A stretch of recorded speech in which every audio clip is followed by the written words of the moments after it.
Babi papi mokoto. Président Eli. Les matongé. Masananga, Massa Célestino.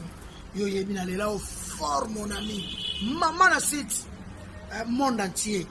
Mama Sika Yangoyo. Les amis TV. Papi mokoto. Sur le moteur la théâtre.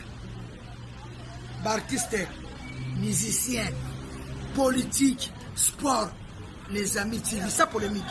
Merci beaucoup, très chers téléspectateurs, les patriotes congolais, Bana Congo. Cette émission, c'est dans notre langue, une langue vernaculaire, Lingala. Salut à tous, à Lingala Sembote. Cette émission est tournée au siège de l'UDPS, l'Union pour la démocratie et le progrès social, Bar Tshisekedi, temple de la résistance, à Kinshasa, la capitale de la République démocratique du Congo, au cœur de l'Afrique. Lelo, tozali na émission na biso spéciale, Otoyambi Moko, yaba compagnon, ya lit Moko, yaba journaliste, ba icône, ya presse pour la libération. Là, je cite Ndeko Eliezer, Mwana Kolo Lupango Mbote, Ndeko Eliezer. Mbote, fils Mokoko. Ndeko Eliezer, tozana esengo ya oyamba na émission na biso, candidat favori 100% UDPS. Une émission Oyo, Ezo Salama Awana, permanence à UDPS. À chaud d'abord, question na biso à Liboso, ba téléspectateurs na biso, ba tuna ito kokao tuna o, commentaire na yo par rapport à la prestation de M. Kabila dans les Nations Unies. Congo, un État souverain, pas d'ingérence. Congo, la MONUSCO doit partir. Pardon. Congo, la MONUSCO doit partir. Tant qu'analyste politique, commentaire na yo par rapport au discours à M. Kabila. Merci beaucoup au fils Mokoko. Je pense que les Anabao Bazala qui posait la surprise, Mengan Azala qui posait la surprise d'elle, étant donné que Nazana Congo, Naïbi ba réalité n'a pas contour, je connais le comportement de tout le monde. Nengezalili, Makambouya ingérence, oui, les Amalam, Kobo ingérence. Mais il y a une chose qu'il faut souligner. Le rapport entre les États sont des rapports de force. Le Congo représente quelle force? Avant, il y a Kosenga Batouke, ingérence, Basenga Kangona Munokote. Ingérence, c'est contenir la position na yone muto ko s'ingérer. Le Kagama Zawan, il représente une force. Ils ont eu un bras de fer avec la France. Nassima ba français ba kiti parce qu'il représente une force. Bisosko RD Congo, Tozali ko représenter quoi? La MONUSCO doit partir. Parce que nous sommes capables nous-mêmes de stabiliser l'aspect sécuritaire. Nambo Kanabiso. Ou bien Tolingi ba kendeka, c'est parce que Balingi Tolingi bazala ba témoin te ya makamoko boyeko salim. Donc, cause à la peut-être les témoins gênants. C'est ça le problème. Moi, je pense que les accords ont rendez-vous manqué. A kokati kolobaboy. Bande konaye kola kabino. Naebisa kibino ke na kobimisa mokitani.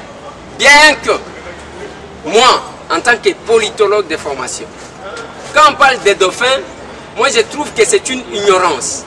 On doit parler d'un dauphin dans un royaume. Nkumo alinya kufa. Dans une république, tout se passe par les élections. Il y a un pays développé, même dans une même formation politique, dans ce qu'on appelle primaire. On a siège à UDPS. On a Félix Abima candidat. Ce n'est pas que même le fait que Tshisekedi Aloba qui doit faire un yélu. Il s'est battu pour la démocratie. Et Senga qui UDPS, Bana UDPS, Nyonso Basangana. Tokotinda nani ndenge babimisa kifachi wana bakokaki ko bimisa Jean-Marc Kaboun bakokaki ko bimisa ndeko mususu. C'est ça la démocratie. Ce que j'aime na UDPS zanini eza kolakisa omoni kolakisa batunzela pas seulement na maloba mais na bakte. Dans la élection il y a président il y a UDPS. On ne s'est pas mis là-bas par une nomination, mais tu nommé Moutouboya comme président. Te Batouba Sangani. Il y a eu même un débat contradictoire. Voilà la prédication. Voilà comment prêcher par exemple. Alors, Bango Balobi, bon, il faut qu'on a dauphin, Abimis dauphin. Mais nous sommes dans un royaume là. Mais avant il y a Kobimisa dauphin, à Lobi Nabat. Boya, Bobanda Goye Langa liste, il y a 4 personnes. Ce qui est dans la liste, tout le monde. Attends, mon côté, Zalagi n'a comme à Ramazan. Azouadjiga cartouche là, il y a bon. Mais nous sommes comportés comme si on était dans un royaume, ce qui n'est pas correct. Mais pour nous, quand on rendez-vous, il y a Nations Unies. Et Zalaki moment ya koloba na batu kolaka bango bien que yemoko tango akeyi kokutana na ba père na ye kota sa de kalobi na bango je ne vous dis pas au revoir mais je vous dis à bientôt, c'est-à-dire nazozo. Donc c'est ça ce que nous sommes en train de constater par rapport ya mboka na biso. Il fallait qu'il y ait bana batu bande konanga na yebsa kibino il faut Afrique bonga biso to bimisi o to bimisi na bimisi mutu pona regroupement nanga bande ko musu pe balinye ba candidat na bango bosunga biso sorry kolaka batuke na kei olia kosala kolakisa kiyan oyebia fils mukoko ya ce qu'on appelle en droit administratif parallélisme des formes et des compétences. Oyo nomaka mutu ndalongola kai. Je peux donner l'exemple, nous sommes à l'UDPS. Tozana Fati mutu akoti kolongola Félix eza congrès oyo et votaki. Tozana Jean-Marc Kaboun. Moutouakoti Kolongola, c'est lui qui l'a nommé Félix Tshisekedi qui est le président de l'UDPS. C'est la même chose. Il faut qu'on y tourne à Siko. Joseph Kabila y a un pouvoir ndengeni. Les loba oyo bachayo yo lobi tobo ingérence. Mais bango mutu bachayo bakosa la parallélisme des formes et des compétences bakolongola yo na ba condition moko yo bachela kayo. Voilà. Ouais, merci beaucoup. Balandi émission au candidat favori 100% UDPS. Tozana o babengi mwana Kolo Lupangu. Yangonde bomoni ya Kotiawa bayambie et pas ba maman ya Ligue des femmes ya UDPS et ya la kana munorote. Ndeko Eliezer ba massacre comique chronique na Congo. Beni milelo na Kalamu milelo ba massacre à domicile. Tant que patriote congolais olobi nini ponango nazo zonga ona uti koloba batu bakomona que peut-être ça le lendemain qui dit je sais n'a pas tort, qui dit je ne sais pas n'a pas tort, attends qui dit je sais alors qu'il ne sait rien. Nalobi que je suis politologue de formation et loko et bota ce qu'on appelle l'état. On a l'état et botam et ça l'aspect sécuritaire à son temps batu bazalaki o avandi na kwa na ye oyo avandi na Kisantu yemoko oyo alongo kuna ye avandi côté ya Kenge yemoko. Mais il y avait des moments où les animaux apparaissaient, les animaux féroces. Abaye bakuti ozayo moko nenga ko se défendre za te balye yo koti ma sécurité wana nde batu bakoma ko sangana to vendre sika moko comme ça tango bakobimela biso to ko se défendre. Mais tango bavandi siko sika moko nde balo bavanda kaboete na kati na biso il faut totala mutu oyo akoti ko batela biso à son temps bazaki ko luka mutu makasi mutu a biceps. C'est celui-là qu'on plaçait comme le chef. Sikoyo lokola ye mutu akobatela biso ataso itoke bilanga ye na batu na ye bakobanda kobatela biso omoni kaka ndenge tokitaka na bakartier okuta bapomba bayanki ya bakartier wana. C'est ce qui existait à son temps. Sikoyo tango lokola bango bakokata bilanga te musala na bango kobatela biso il faut tosangiselaka bango biloko oyo tokobuka na bilanga pour que bango baliaka. Voilà là où est ce que nous appelons aujourd'hui les taxes. Oui, ça là que le peuple a vu. Qu'est-ce que je vais dire? Ce n'est pas un enseignement que je donne, mais j'aimerais expliquer une chose. Ce qui l'État a sécurisé, a coexisté, donc il faut l'oublier. Il y a non-existence de l'État quand la sécurité bat son plein. Il y a un même dans 5 chantiers. C'est parce que les Congolais sont distraits. Et là, on a mis 5 chantiers. Est-ce qu'il y a un chantier où on a la sécurité? Et ça, la carte, donc, et ça, et puis, comment atteindre un niveau à sécuriser. Alors, les autres décrétés, deuil national, il y a Matad. nzela ba Congo bato bakufi ainsi de suite lelo tellement que balinga Coca-Cola ba mort premier jour balobi 50 morts tango etani balobi te soki ebimi boye tokobima mabe bakakoli balobi 30 nzoka nde bato bakufi plus de 80 bato wana bakufi ndenge nini lelo mokolo nini citerne wana azoyebana te bor ezanga kombo ere moko ya bango moko ozomona bakoti en collision remorque na citerne. Comment remorque ememaka bato te citerne ememaka bato te bato oyo bakufi bauti wapi eza na bato babengaka na nzela Congo central bapese donc baza bato te baza bapese baza binse kwa omoni niveau bakomisa bato batie bango kuna likolo ata soki bakufi bakufa na bango kaka mais soki otuni bachauffeur bazofuta biso malamu te parce que l'état n'est pas capable ya kopesa kosala de sorte à ce que un Congolais a un salaire décent, a un salaire mon bien. Donc, ça pose problème. Le problème de la sécurité, les problèmes des anamituna bangote. Les lots, nous avons comme ça, parce que vous êtes capable de faire quoi? Massacre Sili, ça continue. Boutou ya lobby avant-hier, Narubaya, 15 personnes, Bakoufi. Otali, Boé, na Katanga, na Kasai. Basali incursion pas ba milice. Kuna on a tout pris. Tant que bango bazoya copier, babengi armée paye copier les sous. Donc qui savent continuer wana zoli.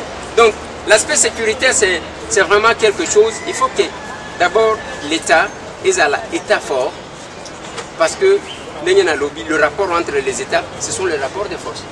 Les rapports de force, c'est les téléspectateurs, nos amis téléspectateurs, cette émission candidat favori 100% IDPS, Tozana Binonyo Sobolingaka par son courage politique Ndeko Eliezer, Mwana Kolo Lupangu, Tozana Awana temple de la résistance, permanence à IDPS. Ndeko Eliezer, aux Alagina meeting, il y a opposition, problématique, il y a candidature, candidat commun. C'est une distraction de l'opposition ou bien que c'est réalisé, peuplé, à comme Komona, les autres attendent trop. Fils Moukoko, il y a une chose que vous devez retenir. Même dans les disciples, il y a Jésus. D'abord, vous voyez, Batubalandi Béli. 72 ou 72 pour le français. Alors, bien avant que Bokomi Kolandaka Bilo Kwakolia, Bokindengoana, Bakimi, Atikali na 12, même pas 50%. Mais na 4 à 12 ans. Judas Iscariot azalaki kanakati. Organisateur que n'est tozalaki wana donc biso tout na mitema moko. Donc na kati ya 12 o bazaki na Jésus. Très azalaki. Donc parmi les 7 na lobi boy. Jésus mwana nzambe, ye moko nzambe. Na sima ya kotamise atikali alobi quand même na tikali na muke. 12 très azalaki. Ce n'est pas qu'il y ait bakate, mais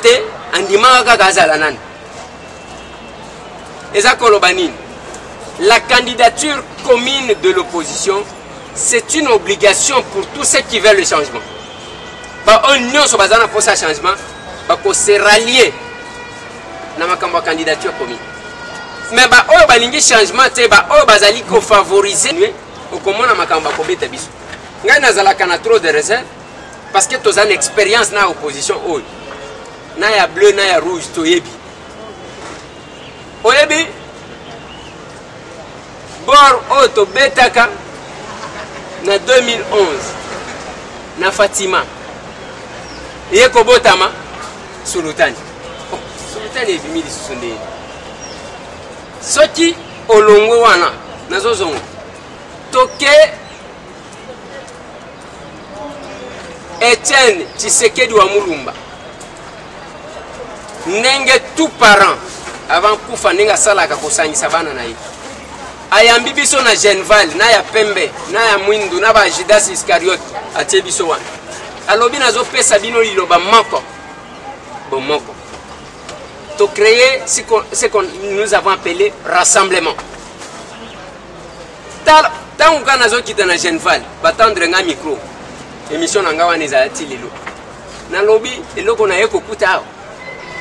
na ngai na matembele na misili na chakamadesu na mbisi na nyama na pondu na nyonso batia ensemble tokolia ngo ndenge sangisa mais Tshisekedi ayebaki alobaki ngana ko sangisa bino mutu na mutu comportement na yekobi tango tozongia omoni makambo ndenge lelo ezosalema même au sein il y a eu des pèses tozana batata moko bakenda kobimisa UDPS les pionniers UDPS ebimiso kikati nde boye balobaki ngai natali na lobi UDPS ezaka moko oyo babimisi so kikati lelo ntango ozotala vie Chibasi oyo alobaka ke ye ntango Tshisekedi azobotama ye atelemaka wana tellement ke ye ayebi place to azosala badescente en tant que premier ministre akei na Goma.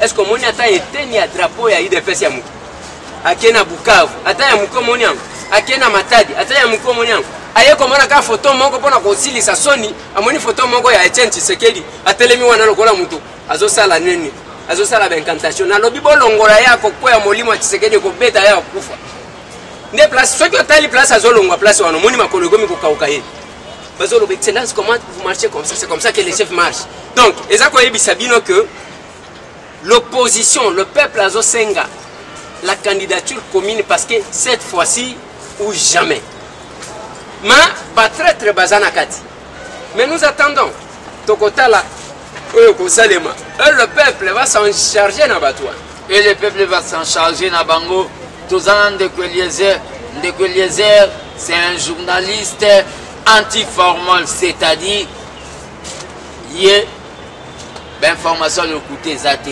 Ndeko Eliezer les tout le anti-formal tout monaki ba mindele ndenge ba maman bateka na somba zirida tuna gambela baloba ba mindele bango tu bala te o communauté bango baloba ka mindele ba yaki yawa vraiment motif na bango o ba elaki yawa ezalaki ni batu eza conseil de sécurité tangu baye na Congo yokaka conseil de sécurité lokola Congo tozana insécurité il fallait ki batu bayebi makambo ya sécurité baya pour que bapesa bino conseil yango balobi bozana posa kimia ezala bolongola machine à voter o batu bazoboye soit bovandisi batu nyonso tu bosololi autour ya machine à voter bolingi kimia ezala botika ba prisonnier o bokanga bo respecter accord ya Saint-Sylvestre bolingi kimia ezala fichier oyo etonda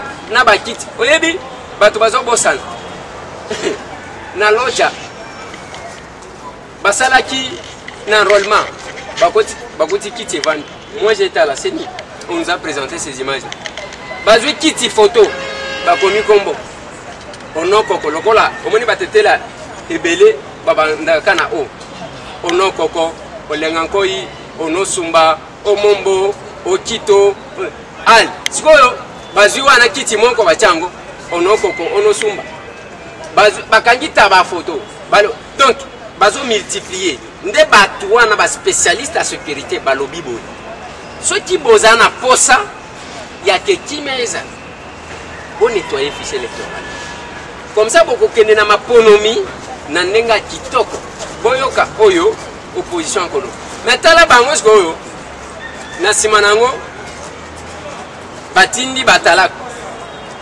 ali bozala bi oh, les dialogues se fait déjà autour ya nini et dialogue et autour ya CENI dialogue na format ya Kojo to ya Saint-Sylvestre ko salimate na bitala batata mibima bazanga soni tangu balongwaki na cité de Loya balobaki kandengwana dialogue mususa ko salimate ata ndenge nini botikali le 30 mars na tuna bango est-ce que trango botalaki soki ezana carburant c'est ça et combien ataka sangulu te temps et 4 parce que Etienne Tshisekedi a lobby, vous devez rentrer ici. Bazongi, bayeko solo. Donc, mundele soki aye, il y a deux choses qu'il faut retenir. Bayeko conseiller par rapport à la sécurité. Et puis, il y a bayeko yebisa papa, vous avez posé nanzela oyela. Because à la peine de moi. Because à la peine de moi, Ndeko Eliezer, na moment où le peuple congolais a zosé la maponani. Mais nanga sans tête na machine na ye oyo na meeting babengaki machine à dauphin programmée nanga santé. Yo tant qu'analyste politique, est-ce qu'on doit boycotter les élections ou bien on doit avaler la machine? Ok. Il faut tout ça pour boycotter l'élection. Mais nanga santé. Nana lobibo. Il faut tout ça pour boycotter l'élection. On est à point de vue. Les lots, place Bazali, au moni na ba messe noire na ba. Bazo semble là que est-ce que l'opposition oyo ba ko boyata ko boyate. Parce que mon pépé siko ezo ya mabe. Ba sala boy. Au moni to koma ki na niveau moko boye, o Tshisekedi aloba que to comme toza na janvier, je crois janvier ou février, il y a 2011. Ba lobito changer disposition ya loi électorale. To longo na 2 tours, to koma na tour moko. Tshisekedi alobi ata soki botie demi-tour. Tozo kende na bi. Et tout ce qu'ils font, ceux qui ont tel yango malam. Bazo sala un effort que opposition. Na lobby opposition. Il y a vrai. Babo ya élection, bakolokota baya ya mususu ozo mona. Ba candidat ba pesa ki ba bordero. Omoni ba sur 21 candidats. Et belé omoni ba toni wan. Ba kende ko futa 100 000 te. Ka futé là-bas. Ba futé là ko to bango te. Bango bazana ba banki na maboko. Bazana nyonso. Bakeka botindela nga bordero. Lokola preuve de paiement. Na kombo ya nani? Na kombo ya nani chef? Wana na téléphone. Allô chef. On a de qui chef? À vos ordres chef. À vos ordres chef. Aïe. Comment kombo wana? Soda moko atelimi azolo bana opérateur de saisie. Comment kombo? Oh qui s'envoie. OK, qui s'envoie des candidats. Bakotuna même parti na secrétaire général nani? Aye banati. Azakana ba membre wa basati. Oyo ozwi mbongo ndenge nini? Oh omoni ngai nazana mbongo makasi. Oh omoni bafuta kangalwa ye. Oh papa. C'est compliqué. Donc bakoya kolokota batu ya modèle wana balobi c'est l'opposition que nous avons bakei. Bako profiter basala ce qui s'était passé en 2006. Parce que awanga nazo tuna batu. Lolo comme tobo ya. D'accord tobo. Biso tangu toboyaka. Nani alandaka biso? Bakendaka batondiseli biso un parlement des applaudisseurs. Baye wana ba voter ba loi qui nous était opposable. Na biso na fait Etienne Tshisekedi. C'est comme ça que moi je pense que il faut tobo sana kokende na eko boycotter élection. Otunyo lobi togobe machine à tricher. Te togobe yango te. Yango ngana condamna ki opposition. Mokolo meeting. Vous êtes libre. Tikana ebisa yo. Pona nini na condamna ki opposition awa na meeting. Opposition tangu basangani. J'ai constaté une chose. Certainement que bakabola ki batache. Oh il faut le belabomoko. Oh il faut le belabo. Oui. Mais je n'ai pas senti un langage menaçant. Oh ya opposant ndenge basala. Et une détermination à que nanga omone ozawana. Toza contre machine à voter. Ce qui t'a commis, par exemple, le 15 octobre, l'ongoli machine à voter, bisoto salaboy. Voilà ce qu'on attendait. Le mot d'ordre qu'on devrait donner au peuple. Peuple aïe, attendu belé, mais si bango le prochain rendez-vous. Tolobi kaka, tolobi, totiki. Mais là, je n'ai pas aimé. Qu'est-ce qu'il faut faire? Il faut maintenir la pression. Parce que Batouana, ceux qui bolobi tozo boycotter. Les 23 ou bien à quelques jours, il y a parce que pour nous imprimer le bulletin, c'est compliqué. Bon, on a peut-être 3 semaines pour l'élection Salim. Balouti a imprimé mon boy à Kinshasa, qui a imprimé le bulletin. Bazoui ma machine to bombiang. Ndebo kozonga ou bien déjà wana bango basi babongi tata bango baki. Tale loko salema kilobi fils mukoko na ebite soki boza au courant. Seigneur benji batu. Boya na balogo ya ba parti, bobongisa ba photo ya ba candidat na bino candidat président de la République pour keza la malam. Tangu yo kei awa Jacquemaine muto akendaki. Akepona bongisa parce que c'est lui qui s'occupe de ça. Pona bongisa apé sa logo ya malamu ya UDPS, abongisa photo ya Félix Antoine Tshilombo Tshisekedi. Bakange photo.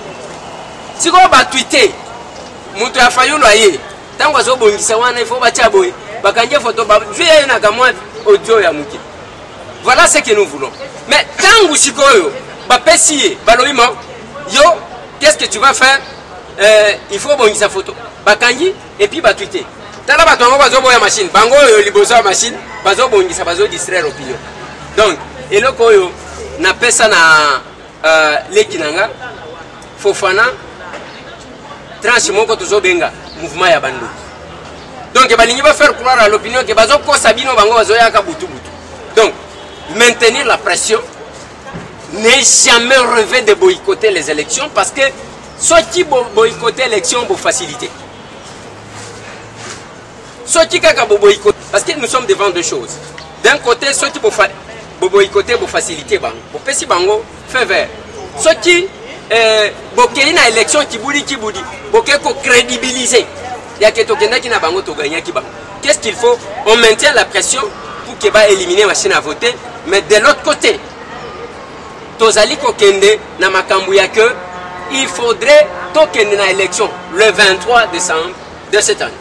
Le 23 décembre de cette année, balandi émission de ce candidat favori, naza si vous boza ko sepela de Eliezer Azoluba naoba bengi de manière libre parce que d'abord nous ici à l'UDPS nous sommes pour écouter basson de cloche nyoso. Nous avons une émission de ce candidat favori de Eliezer, un patriote congolais, artiste au nom de Kofi Olomide, en sécurité pour alobi non, nao balobi machine à voler. Yo tant que mon akolo lupangu défenseur à la liberté ya ba congolais au lobby. Na lobby boy ya liboso. Na éviter ceux qui balinika ba fula Kofi. Parce que oyo Kofi alo. Ezama kamutolo baka chaque jour. Na yo kata eloko ya sikate oyo Kofi alo. Balingi ba fula ye ou bien c'est parce qu'il y a zamo pao ou bien zanengeni. Mais ce qui est vrai. Tokomona kaka awa bakobenga kaka bangona bakobenga Kofi akobetela. Akobetela fatite. Tozana binoa. Kofi akobetela Félix Nzembote. Makobetela Shadak. Vous allez voir. Et ça va arriver. Mais ce qu'il a dit, alobi eloko asikate, alobeli makambo tolobaka. Alobi yo tata mobimba Autrichia élection. Tango Autrichia élection, mais ozolia ozovanda pe ozolia mikila. Moyebi ke ozamuyi. Eza makambo tolobaka. Moïse alobango ba penalty. C'est la même chose. Aye koloba makambo machine à voter, que peuple balingi machine wana ti. Ngai na vivaka na Paris na mona makambo wana ti. Ya mabe Kofi alobi eza wapi. Attendons voir. Mais ce qui nous fait mal, eza makambo na yokaki batuni nang. Président Sénat alobi bazo menacer pour nani naza libre à commettre son point de vue. Je pense que je ne vois rien de plus dangereux que ça. Ya ke bakosa lenini. Yo zo kanisa ke Kofi ganenga za na mboka nicho.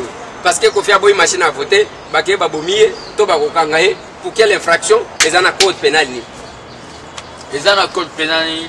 Balandi émission à ce candidat favori, Tozali nan de Eliezer, candidat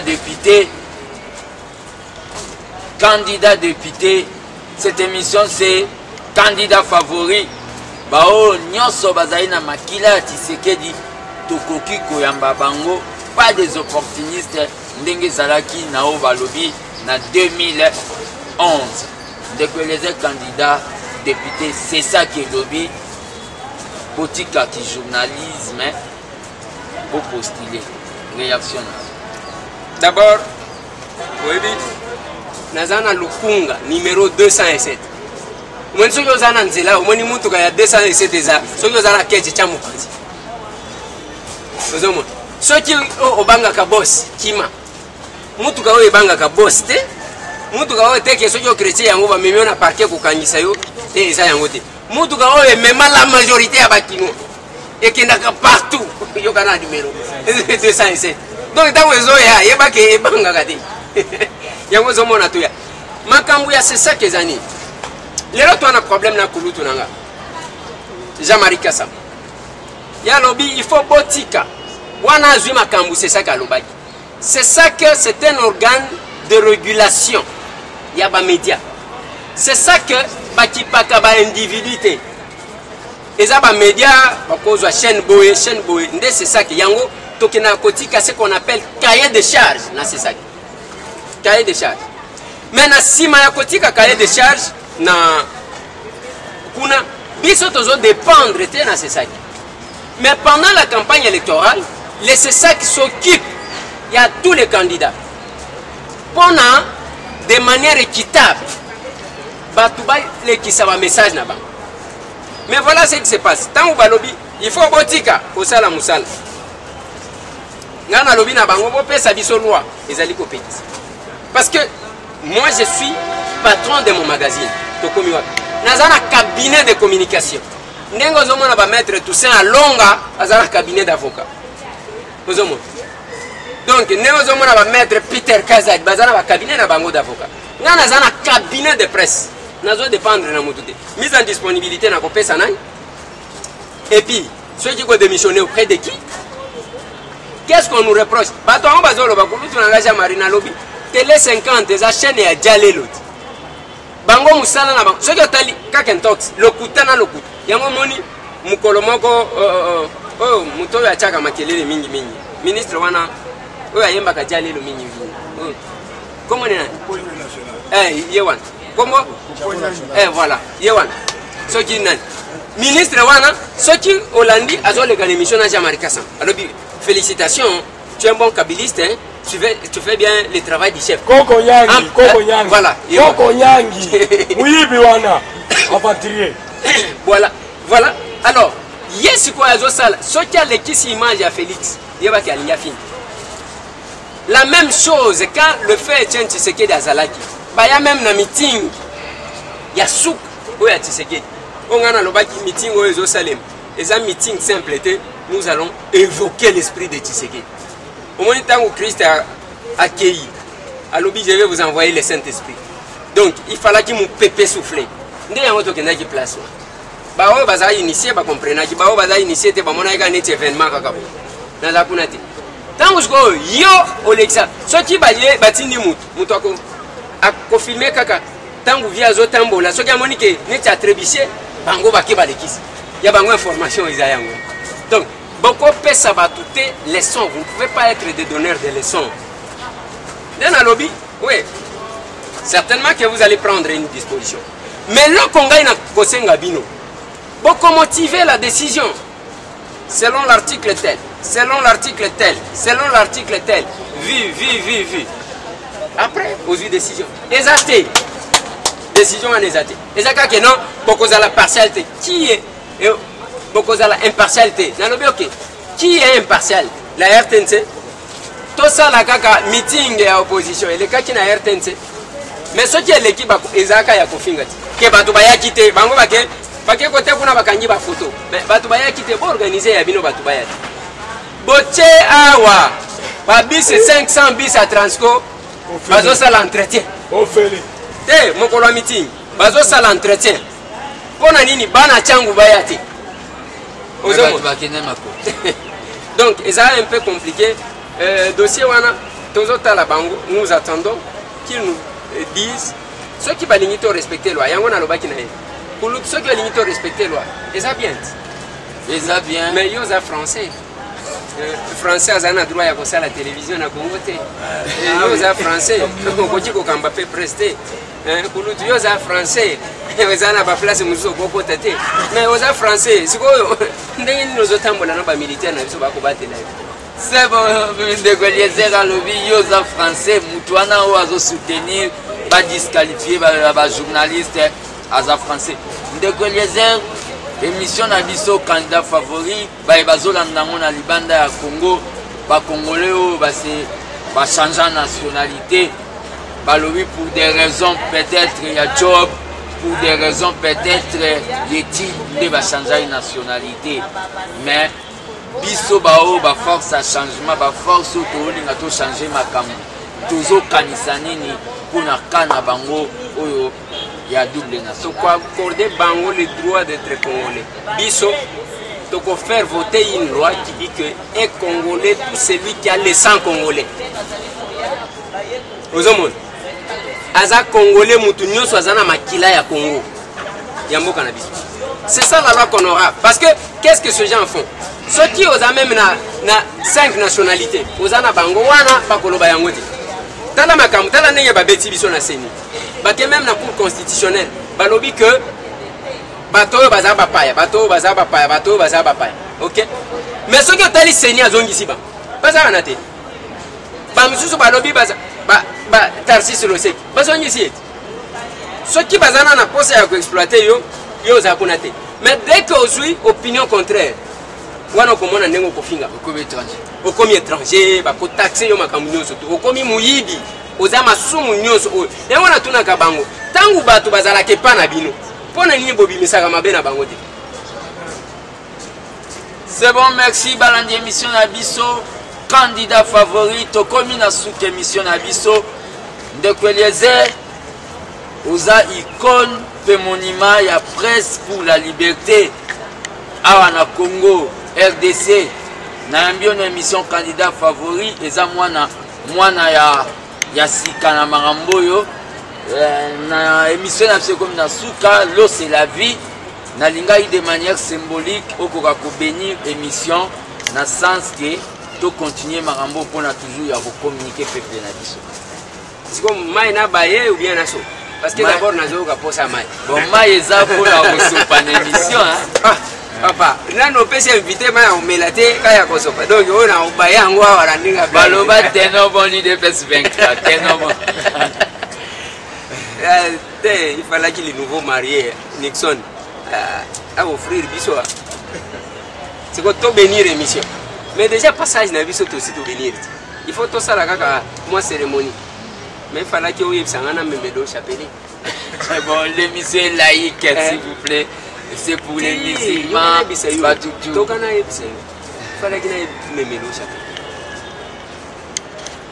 Même ceux qui aussi ça. C'est bon, et Yokani. Ceux qui ont négligé ta lieu. Heureusement, bâtiment bazar. Au Golobate, les années, je l'ai fait, mais en Simanango, la Nanga. Pour ça, na biso ezayake na émission. N'a pas candidat favori, c'est tout ce qui incarne les changements. Na lobby le vrai changement ya mon côté. Ba o bazakata na moi makila muke. Ya chenti seki. Na bokango. Dona melango. Voilà. Merci beaucoup balandi émission na biso candidat favori. Je vous remercie, je remercie Nixon Lupusa à la technique. Je remercie tout au Bazolandanga à travers le monde. Mama Songambeli, Mama Soda, Bandeko Nyonso ya diaspora, Bandeko Bakomi Kobenga dans le Congo profond. Tout comme na souka émission nationale de Eliezer, le peuple gagne toujours, le peuple a toujours gagné. Tout divino voto. Merci. Papi Mokoto, Taraye. Président Eli, il y a bana matongi, moi, sauf bana matongi, tu es bien, sauf bana matongi, sauf oya oya, sauf bonozo moi la matongi solo, oya bi papi mon pote, biso tout, total la rien. Des besoins, olobani. Papi mon pote, les amis TV, on a l'obami invité, image qualité qui togo.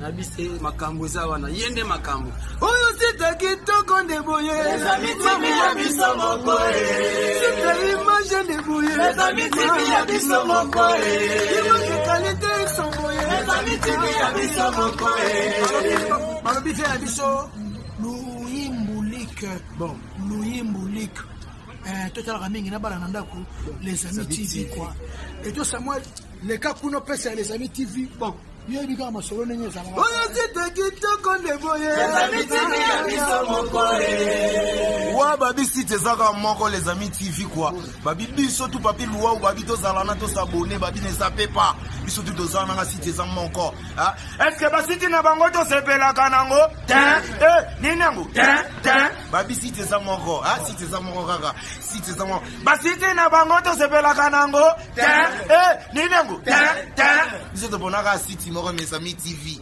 ah benanga yo abora pour ya naloba sakola panza eske na kata mondo na Afrique site ni bosepelaka nango Les Amis TV. bafinga batonga bakanga pamba site ni tosepelaka nango Les Amis TV. oyo site kitoko nde boye Les Amis TV ya biso moko image qualité son boye Les Amis TV ya biso moko bafinga batonga biso se Les Amis TV ya biso moko